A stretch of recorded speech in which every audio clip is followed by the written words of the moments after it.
Olá, inicialmente eu queria agradecer a presença de todos e agradecer a coordenação da jornada acadêmica online pelo convite, né, e me apresentar para vocês.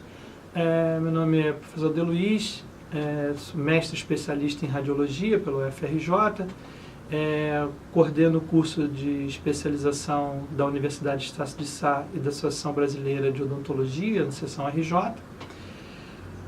Faço a revisão da parte de radiologia da RBO, da Revista Brasileira de Odontologia, e trabalho no Centro de Imagem, né, sou staff da CEDIT, do Centro de Diagnóstico e Estudo em Tomografia, e na unidade Barra. E na Associação Brasileira de Odontologia, no Centro de Imagem, que a gente coordena lá também. É um prazer enorme estar com vocês e hoje trazendo para vocês um tema muito importante na odontologia, que é a utilização da tomografia computadorizada Cone-Beam. A tomografia computadorizada Cone-Beam, ela trouxe um outro patamar no diagnóstico da odontologia.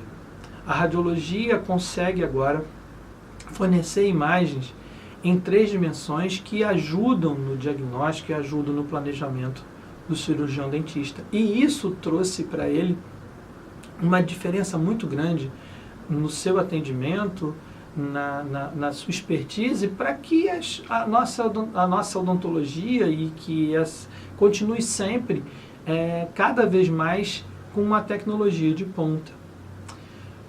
E aí a primeira pergunta que eu faço para vocês é exatamente essa, né? Por que eu vou pedir um exame radiográfico, independente se for uma tomografia, se for uma radiografia periapical? Por que pedir um exame radiográfico? E a resposta imediata é: porque eu preciso fazer um excelente planejamento. Hoje é importantíssimo que a gente entenda que o planejamento que é feito, ele vai resultar em bons resultados. A gente não recebe mais o paciente e vai fazendo qualquer coisa. Nós não somos marceneiros, escultores. A gente tem tecnologia, a gente tem ciência. Então eu preciso hoje planejar. E ao planejar corretamente, eu tenho cada vez melhores resultados.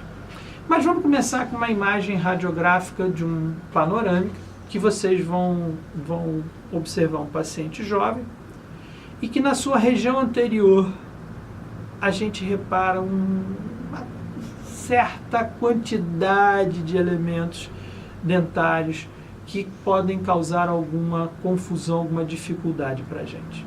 E aí você observa que você consegue ver muito bem 11, 12, 13, 53, está todo mundo aqui. Mas quando você vai para o quadrante seguinte, você já observa que quem está aqui é o 61, é um dente descido. Bom, se é um dente descido e esse é o 22, aonde é que estão os elementos desta região? Bom, aqui eu posso te dizer que está o 21. E o que é esse elemento aqui que está agora nessa área? Bom, se nós formos observar, eu provavelmente tenho um supranumerário nessa região. E eu consegui, com um pouco de calma, observar os elementos dessa área e chegar à conclusão que é um supranumerário. Mas a pergunta que eu faço para vocês é a seguinte: e nessa área? Bom, por essa imagem, eu consigo observar que o meu elemento 26 está aqui, o 27 está aqui, tem um capuzinho aqui, e não consigo ainda observar com clareza o 28. Mas as informações que essa radiografia me fornece param por aí. Quando a gente faz um corte panorâmico da tomografia, eu vou mais à frente explicar para vocês todos os cortes, como eles se formam, de onde eles, quais são as referências de formação deles, mas num corte panorâmico de uma tomografia computadorizada, a gente já consegue ver muito bem que aquele supranumerário está aqui, que aqui está o elemento 21, esse é o elemento 61. Se eu olhar essa área com mais cuidado, com um corte trans, que nós já veremos como se forma, eu tenho então aqui a presença do supranumerário,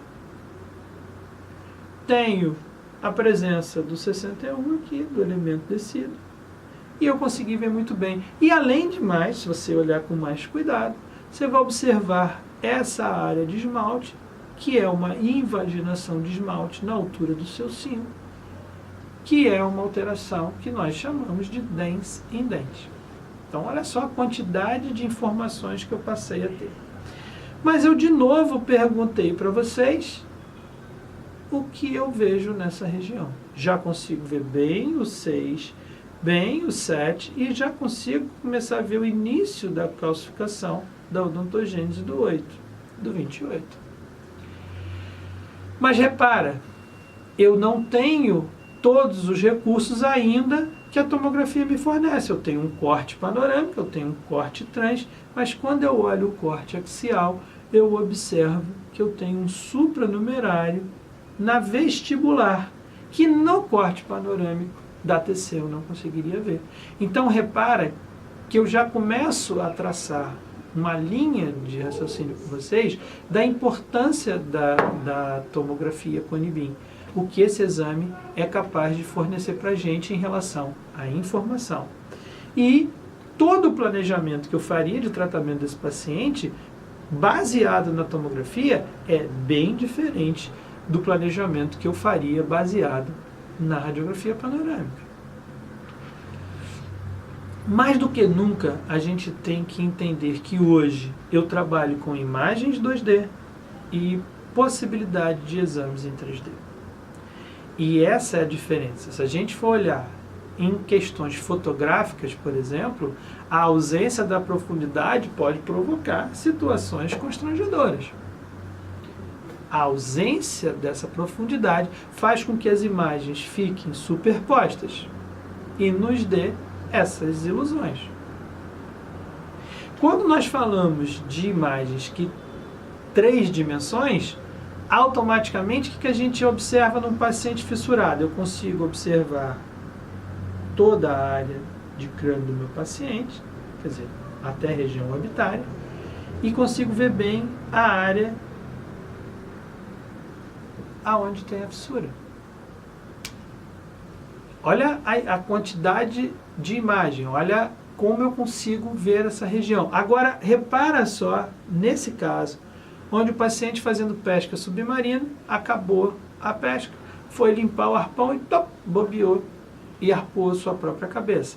Eu consigo fazer todas as imagens me mostrando exatamente onde está presente.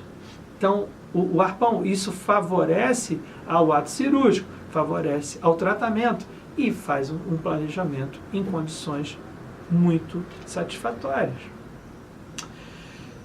Mas vamos dizer que no momento que eu não tenha imagens em 3 dimensões, que eu precise localizar estruturas.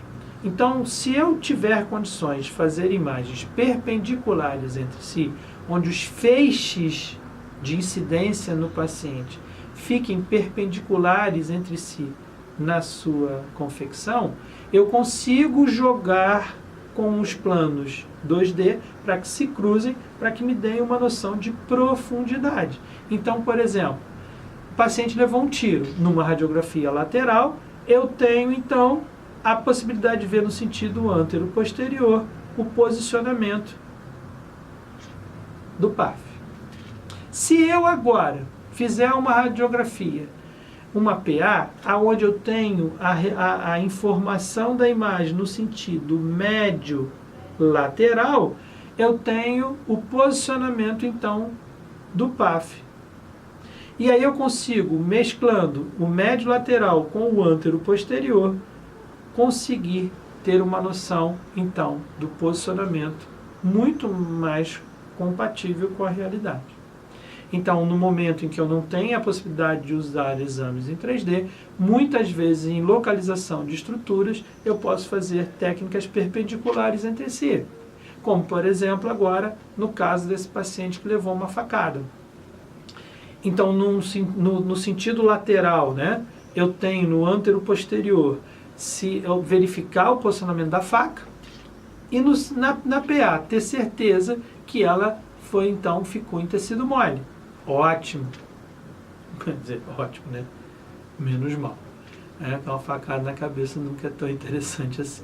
Mas, de qualquer maneira, radiografias perpendiculares entre si, elas me fornecem a imagem onde eu, mesclando, consigo ter completar a informação para que eu tenha a solução da ausência da profundidade no exame 2D.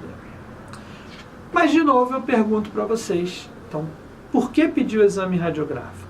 Beleza, eu fiz o exame na ânsia de ter um excelente planejamento, no intuito de conseguir um bom planejamento, mas eu tenho que entender que não só o planejamento é extremamente importante, mas que muitas vezes um exame radiográfico eu consigo determinar algumas alterações, como por exemplo em pacientes assintomáticos. Esse paciente não sentia nenhuma sensibilidade, esse paciente não se queixava de nenhum problema. Ele simplesmente foi fazer um tratamento odontológico. E no tratamento odontológico pediram como a rotina, como uma radiografia inicial, uma radiografia panorâmica. E na radiografia panorâmica, então, foi detectado que esse paciente tinha o quê? Uma área radiolúcida associada à coroa desse terceiro molar, diagnosticado como um cisto dentígeno. O paciente tem uma lesão, tem uma alteração patológica e foi executado o tratamento. Abertura, remoção do dente, remoção do cisto. E esse paciente, então, teve o seu problema solucionado. O que a gente entende agora é que o exame radiográfico, nesse momento, ele, num paciente que ele não tinha sensibilidade, serviu exatamente para que eu tenha a possibilidade da descoberta, né? De ter encontrado uma lesão que esse paciente, por não sentir nenhum sinal nem sintoma, não podia ajudar a desconfiar. Então, é outra coisa que o exame radiográfico, é outro fator de importância da solicitação dos exames radiográficos. É as radiografias de rotina, onde você acaba descobrindo uma série de alterações que são assintomáticas. Agora é diferente. O paciente já tem um aumento de volume, o paciente tem narina dilatada, então eu tenho um sinal clínico bem interessante, né? Se eu for olhar clinicamente, esse paciente tem aumento de volume. Bom, você não pode encostar nesse paciente agora. Mas a gente consegue, então, observar, ou conseguiu observar, quando nós fizemos o exame dele, que essa consistência desse aumento de volume era uma consistência dura, semelhante à área óssea, compatível com osso. Espera aí, toda a imagem me leva a crer que eu tenha um aumento de volume por causa de um abscesso. Mas a consistência clínica do aumento de volume é a consistência de osso. Feita a radiografia, nesse caso, a radiografia panorâmica, eu consigo observar exatamente que eu tenho o meu dente incluso, eu tenho a área radiolúcida associada e tenho uma área radiopaca no interior. Essa área radiopaca que a gente, e aí eu costumo dizer que a radiologista adora a imagem compatível com coisas do dia a dia, né? Então a gente costuma, bolha de sabão, favo de mel, floco de algodão, cacho de uva, casca de cebola, casca de aranha, teia de aranha, raquete de teia, e por aí vai. Quando na realidade a ideia é comparar as imagens com coisas do cotidiano exatamente para favorecer a interpretação. E aí a gente podia dizer, olha, é o aspecto de neve caindo, né? Aquele aspecto branquinho que vai conferir. Bom, maravilha. Fiz uma oclusal. Nessa oclusal, qual a imagem interessante para a gente? Exatamente a comprovação que aquele aumento de volume, né, que o paciente tinha, que eu disse para vocês que dava a sensação que era consistência de osso, é exatamente esse aumento de volume. Essa área do osso que insufla, ele confere então a consistência óssea. Então, comprovou a informação.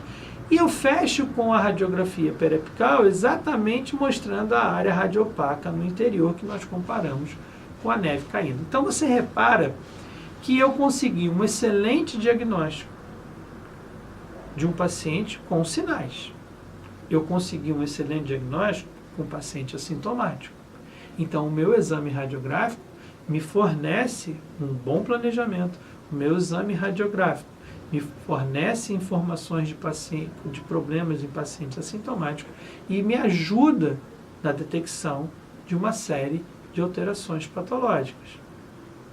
Bom, esse paciente fez a remoção no dia para o histopatológico, fez uma biópsia, tá? E proceder o tratamento dele normalmente. Vamos lá, maravilha. Se a gente pegar o paciente anterior, com aumento de volume, narina dilatada, e for comparar com esse paciente que tem um ligeiro aumento de volume, a primeira ideia é que a outra lesão ela tem um aspecto muito mais problemático, agressivo, né? Urgente. Quando a gente observa essa imagem e faz o exame radiográfico, a situação já muda. Olha a lesão radiolúcida, se estendendo em toda a região anterior da mandíbula, diagnóstico de ameloblastoma. Agora, imagina, ameloblastoma, um tumor odontogênico, benigno, mas extremamente agressivo, onde a gente precisa remover toda essa área da mandíbula, e é o que foi feito. Tirado toda a área da lesão, paciente desocluído. Então, olha como o exame radiográfico nos favorece no planejamento, na observação da ausência ou presença de doença, no nosso diagnóstico. E agora um aumento de volume bem mais acentuado. Repara, um aumento de volume bem mais consistente, o paciente já está com dreno, então já tem um caso muito mais instalado. Imagem radiográfica, e aí é o que a gente tem que tomar cuidado, que a gente fala assim, nossa, que imagem linda. Não, a imagem é linda, a doença não é linda, a patologia não é linda, né? O aspecto dessa alteração, ele é muito característico, ele é muito patognomônico, exatamente esse aspecto de bolhas de sabão, esse aspecto da multiloculação. E esse aspecto da bolha de sabão é patognomônico, de novo, de um ameloblastoma, só que um ameloblastoma bem maior na sua extensão, e aí, em compensação, fazendo com que o paciente perca toda essa área de mandíbula. Repara que a lesão é extremamente insuflada. Olha como ela se estende para o seu interior. E com isso, confere aquele aumento de volume que o paciente apresentava clinicamente. Feita uma radiografia oclusal, só para mostrar para vocês as loculações, o aspecto multiloculado, que a gente dá como sendo bolhas de sabão. Então, nós usamos até agora o exame radiográfico, que nos ajudou no planejamento, o exame radiográfico que nos ajudou na presença ou ausência de doença. Mas chegamos no que era o foco da nossa apresentação hoje para vocês, desse nosso tema, que era a tomografia computadorizada com anemia. A tomografia chega então para a gente, para os dentistas, chega para os nossos pacientes, como um recurso extremamente importante. A gente precisa saber usar. A gente precisa entender como é que esse recurso funciona para que exatamente não aconteça as famosas frases: eu não vou pedir porque eu não sei o que chega. Eu não posso pedir porque eu não sei interpretar. Eu não posso pedir porque eu não sei pedir, que eu acho o mais engraçado de todos. Motivos é esse: eu não vou pedir porque eu não sei pedir. Quando na realidade o que a gente precisa entender são alguns itens, e que isso favorece, como os planos, que são a primeira coisa que nós vamos falar agora, mas principalmente quais são as indicações desse exame, para que serve esse exame. Se eu sei para que serve o exame, eu vou pedir. Eu vou saber para o que usar, eu vou saber como usar, qual o recurso disponível nesse momento, se ele se adequa ou não ao que eu estou precisando. Então a primeira coisa que eu me lembro é a dúvida: eu vou saber usar? Eu vou saber proceder corretamente a essa tecnologia? Então eu me lembro exatamente a primeira vez que eu vi esse vídeo. Falei assim: é o cara que quer usar tomografia e não sabe. Meu amigo quer pagar uma conta no banco online. Então ele passa no teclado, como ele vê no banco, mas nada acontece, né? Vai até tentar dar o jeito dele, mas a ideia é: se eu não sei a tecnologia que eu estou tentando usar, eu não consigo retirar dela tudo que ela pode me dar. Então a intenção é exatamente essa: que a gente consiga agora entender qual é a indicação, qual a importância desse exame, quais os planos que se formam, e aí a partir daí entender tudo que eu posso extrair como recurso para o meu bom planejamento, para o bom diagnóstico. Primeira coisa, é um exame que me fornece a imagem de 3 dimensões. Então, quando eu escaneio o paciente, quando o aparelho passa em torno da cabeça do paciente, fazendo a aquisição da imagem, eu tenho formado pelo software que reconstrói essa imagem, basicamente 3 planos. Um plano axial, um plano coronal e um plano sagital. A esses planos, que nós chamamos de MPR, que em português é reconstrução multiplanar, eu já tenho as 3 dimensões do meu paciente. E a partir desse momento, se eu consigo ver as 3 dimensões, eu consigo cruzar essas imagens para que eu possa fazer o meu diagnóstico, para que eu possa fazer meu planejamento, as minhas avaliações. Então, eu tenho um exame agora que eu consigo ver as 3 dimensões e que eu consigo tirar uma fatia, que eu consigo tirar um pedaço, que eu consigo tirar uma seção e estudar essa região. Posso ver altura, posso ver espessura, posso ver a relação com acidentes anatômicos. Eu tenho a possibilidade de fazer uma observação, um estudo, um diagnóstico muito específico das áreas. Então, repara só, eu vou pegar esta área específica, tirei esta fatia, tirei esta seção, e eu tenho exatamente a imagem dessa região. Vamos dizer que eu fosse fazer um planejamento de implante, então a partir desse momento eu posso ver a altura, eu posso ver a espessura, eu posso observar a relação desta área óssea com o seio maxilar, eu posso observar essa área em relação à fossa nasal. Então eu tenho uma série de informações com um detalhe muito grande. É importantíssimo. É 1 para 1. O que eu tomografo é o que está... Se eu medir essa região e achar 4, 5, 6 milímetros, eu tenho 4, 5, 6 milímetros se eu furar o osso desse paciente. Então, é exatamente o que eu meço é o que vai ter na realidade.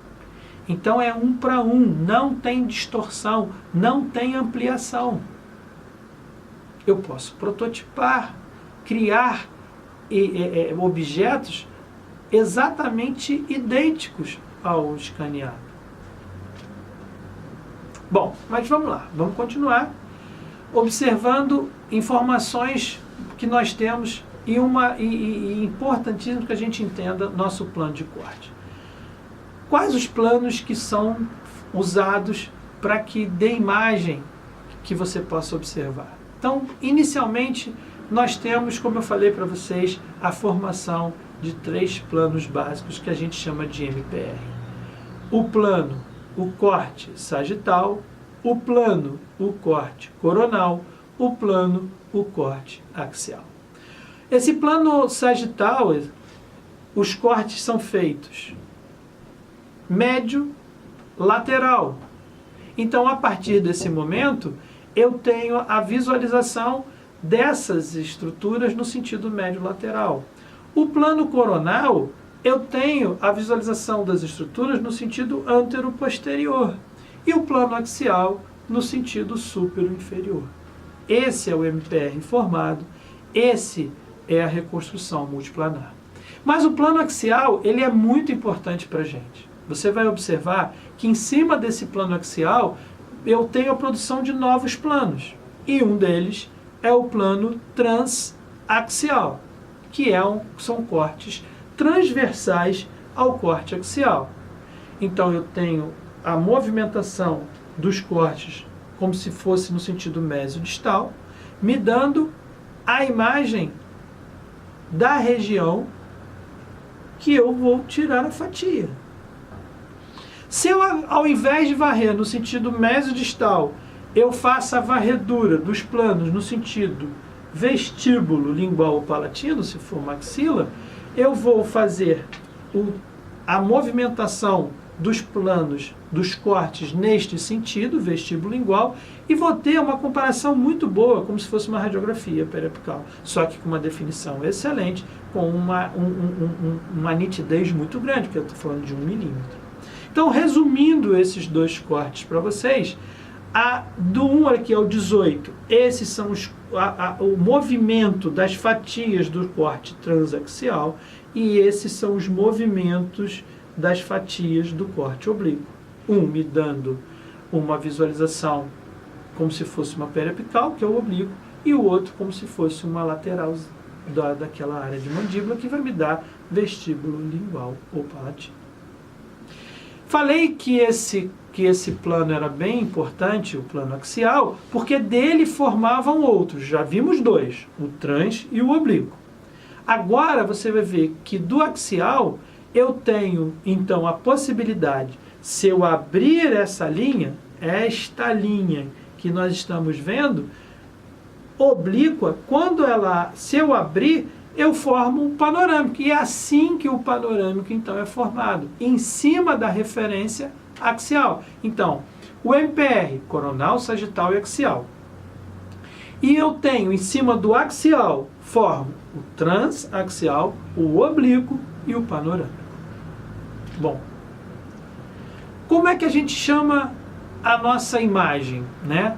No exame convencional, a imagem escura é radiolúcida.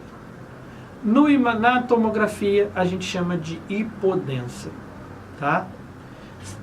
A radiopaca, branca, no convencional.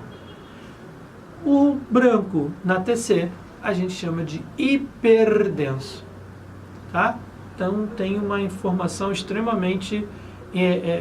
se você for observar, se uma estrutura ela é muito densa, o raio não passa, tá? Ou passa com dificuldade, formando a parte, na minha imagem, branca, porque acaba não sensibilizando os sais halogenados de prata. Aí vai toda a lembrança de como é que forma a imagem radiográfica. Tá? Então, hipodenso, ou seja, estrutura fina, é radiolúcida. Hiperdenso, estrutura grossa, é branco, é radiopaco. Bom, então a gente termina agora a nossa primeira aula e vamos na nossa segunda aula mostrar exatamente como essa tomografia vai então ser importante dentro das especialidades, suas indicações dentro das especialidades odontológicas.